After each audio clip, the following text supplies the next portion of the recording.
I think you should always have the beginner's mindset in life. I think this is almost not a tip for people that are younger, but rather a warning for people that are older like me or getting older of as you get older, a lot of people just get more sure of themselves, more cemented in their ways, more, arrogant in a way, because I've seen it all, obviously. And especially if a younger person tells you, well, this is not the case, we go, but what do you know? I've been around for a long time. I don't want to strongly argue against that. I think so much joy and realization and fulfillment came to me from realizing that I'm always a beginner. Even at things, I've been a programmer for 20 plus years now, roughly professionally 20. And the way I'm still improving that and still feeling I'm nowhere near a skill ceiling, I'm always improving every day, is by seeing myself as a beginner. I'm just beginning. I'm always want to learn. I need endless curiosity about the subject matter, about myself. And I do. If I'm endlessly curious about myself and always have a beginner mindset, I always discover stuff about myself. I always go, that's more important to you than you thought. You know what? You quickly get burnt out by these things, these other things. You love it for a while and then you can socialize for a bit, but then you get burnt out. That's my threshold. After a few days, I need some alone time. This is my introvert extroversion. Here I am somewhere in the middle, what works for me, but I need to be curious. I don't need to be certain about this is exactly who I am and I've figured myself out forever. I'm going to be curious. It's also seasons. I'm going through this season of being a bit more outgoing and extroverted. Now, suddenly I'm changing again, but I know I might change again back to what I was. I don't know where life's currents are going to take me. And I mean, kind of a segue all, because we're just rambling and talking here, right? It's just you and me. Have you noticed online how many people are either older or well-educated, respected, people with, at the forefront of their fields, philosophers and scientists and economists and politicians and all these people that have been around for a long time, and they talk about subject matter sometimes, and sometimes we all just pause and go,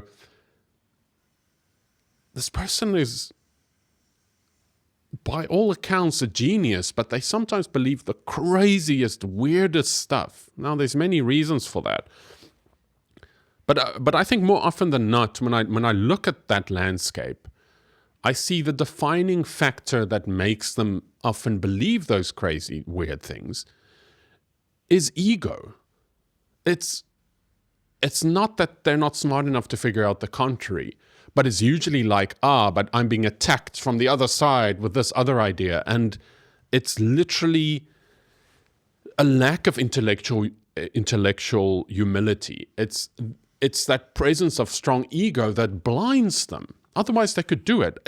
I see the contrary as well, where when you find, people with some empathy and a good heart, and with good reasoning abilities and education and so on, and they have real humility, like they'll say when they were found out to be wrong, they found contrary evidence, they apologize for when they're wrong, they really want to get to the truth more than anything. Those people tend to course correct. And the reason is like we all veer off the road at some point. We all go off the road, but that humility allows you to go, I'm back here, and I'll waver again. But if I'm somewhat intelligent and thoughtful, like you can stay on that road. But it doesn't matter how smart you are, they're less likely to veer off because they're geniuses. But eventually they drift off and they can't course correct. They're too sure of themselves. Their egos are in the way. So the most underrated trait for anyone talking about any subject is that humility, and knowing that we can all be wrong at any point in time, and we must be open to contrary evidence and argument, obviously not just arbitrary things. We want to hear compelling, coherent, well backed up by evidence, like counter argument. But